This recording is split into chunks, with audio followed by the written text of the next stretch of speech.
Actually, I have a bit of a lengthy question. A relative of mine currently living in the kingdom, and there he is as a tenant in one house, and before that he used to live in another house as a tenant. Both places he's giving rent, but right now the place where he's at right now, he is giving suppose like 700 real rent, and where he was living before, he used to give 500 real. Mm-hmm. Okay, so currently some new tenants have moved in where he was living previously, and my relative's furniture which he bought himself, it is also in that previous house itself.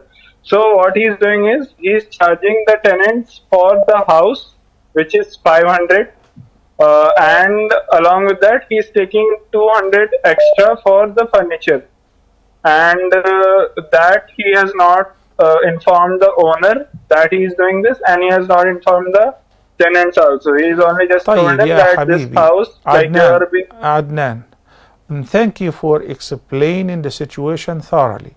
But in future events, inshallah, the question can be very simply rephrased as follows. If somebody has rented an apartment, is he permitted to rent it to somebody else without informing the landlord?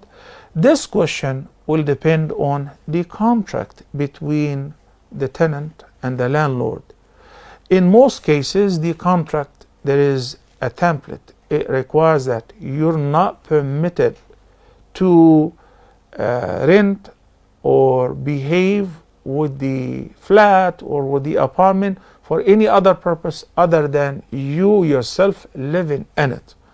If that is the case, then it is not permissible to rent it hiddenly to somebody else. This is not permissible. But if it was agreed from the beginning, I just rent the flat and I'm free to furnish it and rent it furnished by day, by week. What you really need is get your rent, and the rest is absolutely mine. So it all depends on the format of the contract. Barakallah fikum. Keep in mind that the Almighty Allah said in the beginning of Surah Al-Ma'idah, chapter number 5, Ya ayyuha alladhina amanu awfu bil-uqud. Oh, you believe, fulfill your contracts. So if we agree to anything, we must become binding with it, and we're not allowed to change it simply because it's between human beings. Allah is our witness. Whether this contract between me and Muslim or me or a non-Muslim, it will not make any difference.